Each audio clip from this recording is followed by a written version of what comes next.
Hey, we're back here for another installment on the Crazy Dad Camaro. We're going to start in today on repairing and going through the painting process on that front bumper cover and have it off.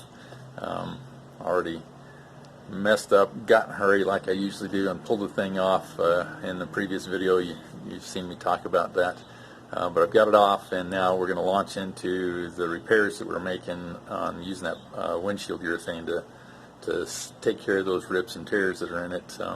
Again, remember, the object here is the low dollar restoration on this car. We're not going for perfection and for excellence on it. What we're going to do is repair those rips and tears in that bumper cover so that they won't get worse, and so that they don't sit there and open up and flop around in the wind and things. So you'll still see some, some slight cracks there and everything, but it won't be something that's structurally a problem or anything like that. Again, if I was going to go for a much better restoration, I'd buy a different bumper cover rather than trying to fix this one.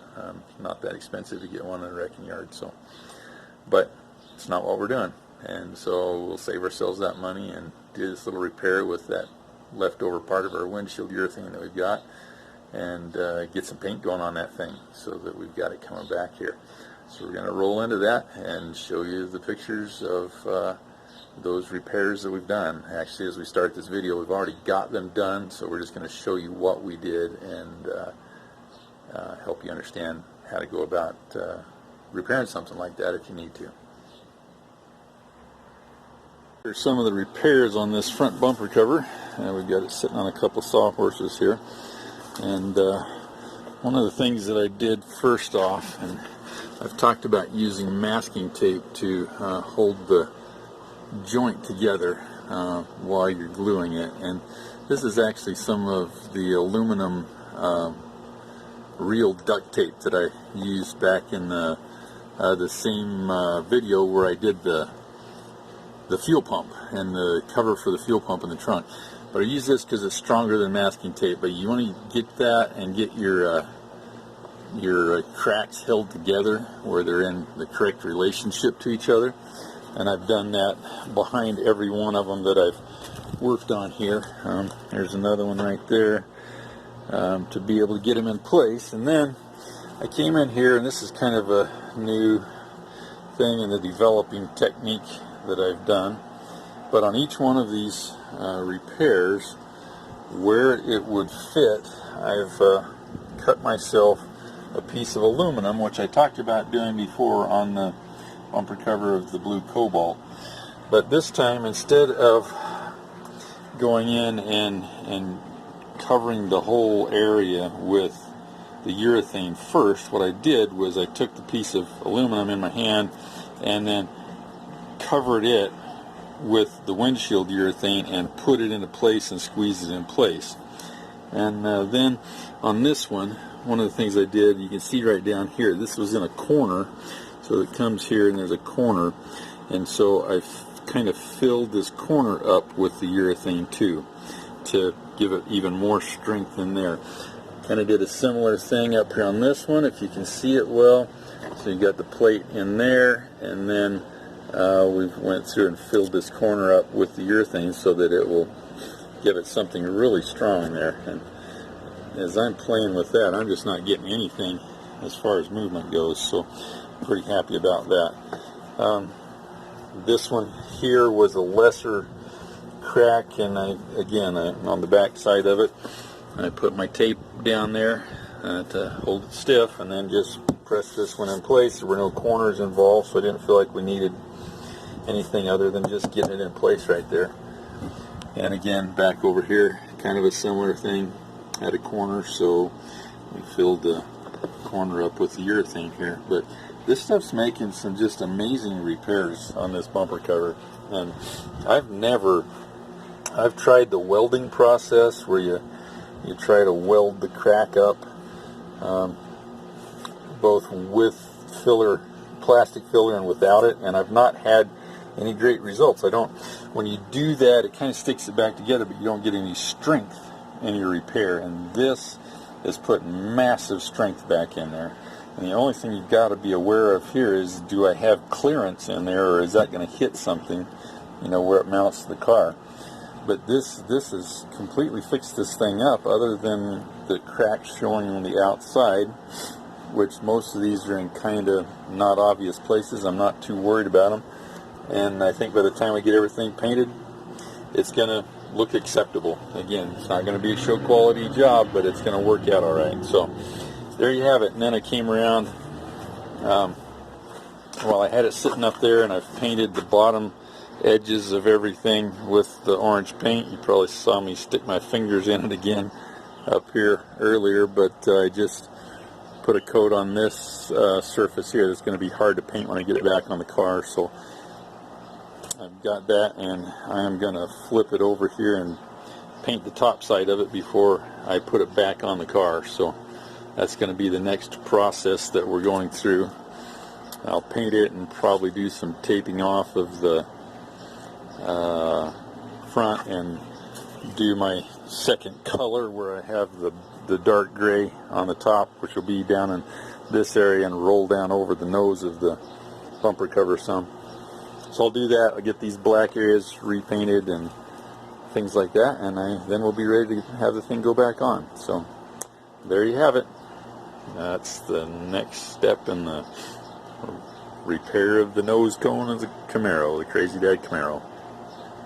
A little bit of technique here on spraying this bumper cover for a minute, and this is, you know, part of the secrets to getting a good paint job. Now I've got shadows on there, so it isn't all going to show up right, but so far I put one fairly light coat on. I'm not trying to cover anything with the first coat. I'm just trying to get a good base coat on there so it bites into the old surface, and then but you know, just kind of starts to cover it up. The second coat, I've probably gone a little bit heavier, trying to get some fairly good coverage on things, and I've got that. I'm going to go for a third coat here in a minute, but one of the things I'm going to do right now in between, and I don't know if you can see this, it'd be nice if you could see this, but there's several places where when you sand through the paint and the primer on a bumper cover especially, the cover itself is usually made out of black plastic. And there's places like right here that we've sanded through and it's still dark. And you want to get some uniform color here in those places. And so what my next coat is going to be is just coming along and spraying another coat on those dark areas, because I want to get them covered up before I put my final third coat on there. And so that's just a little trick that I actually picked that up just yesterday when I was painting some other spots on this thing. I kind of accidentally did it, and I went, oh, that works out really good right there. And so that's what I'm going to do here on this next coat. Get those dark spots covered up, and then we'll come through and put a third coat on it that's going to give us the rest of the look that we want. And you're going to see that I don't have everything painted orange here. These areas down here are going to be black again, like in here. And this area right here is going to be part of my color scheme. It's going to be dark across the nose here to match the hood too. So that's just kind of where I'm at right at the moment. There's going to be some things here that won't be perfect, but that's okay. Here's one of my repairs that had this crack right here, and it's just not going to be perfect without me going in there and doing some body work on it. And even at that, it may crack. And so I'm not worried about it. What I'm more concerned about here is that it isn't going to continue cracking and get worse and start flopping in the wind. But I got a couple of those on here, but that's okay. That's part of the low buck process here. If I was trying to really do this in a much nicer fashion, I wouldn't have done this bumper. I would have got another one that didn't have the defects in it. There's also, you can see a bunch of cracking in here from where this has hit something and rolled over and split the plastic. There's not a whole lot you can do about that. It's sort of maybe putting some extra coats of paint on there to cover up so it's not quite as obvious a thing. But again, all of these things are down at your ankle level on this car. So it's not something you're really going to see unless you're going to get down close to it. So there you go. That's where we're at on it, and I'm going to go through and put that third coat of spot cover on it, and then we'll come back and put a third and final coat over the whole thing and get it where we want to get it. And I'll let it dry for a while and mask off the areas and paint my dark in there and probably put the thing on tomorrow. Here's with the final coat of paint on it, and the way things are going, I'm thinking I may just put this thing back on to the car before I paint the dark spaces on it. That way I don't have to leave it out here in the weather, and I can do it inside and probably do a little better job of it. So that's kind of where I'm thinking I'll go next. So we'll just have to see. But anyway, the paint turned out great as far as I'm concerned. I'm really happy with it. There's a few things that could be better, but they're not, so be it. So we'll move on and get ourselves the nose back on there and get everything prepped for it and get it stuck back on. So there we go. As usual, getting a little carried away with things and how they're going here. So we've got the front cover, or front bumper cover all the way back on, painted and everything, and I'm liking the way it's looking. Okay, just wrapping up there on that deal on painting the front bumper cover. You can see I actually got it on there and got quite a bit more stuff done to it.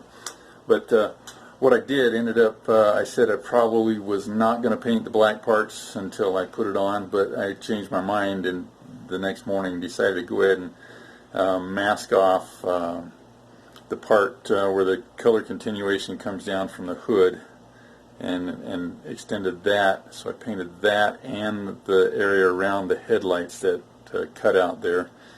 Painted both of those that dark oil rub bronze color, and then later on I went back in and the lower oval area down below that has the fog lights in it and a little Chevy emblem, I painted that with a satin black color too. So I had it that far painted when I went to put it back on. I just decided it was going to be easier to paint it off the car and get things put back in place with it painted. And it worked out really good and got that part moving along, and it actually made a lot of difference in the process of taping off the stripes and everything and finishing up the other painting, which is what comes next. So there you go. That's the wrap up on the front bumper cover on the Crazy Dad Camaro. We'll see you on the next episode.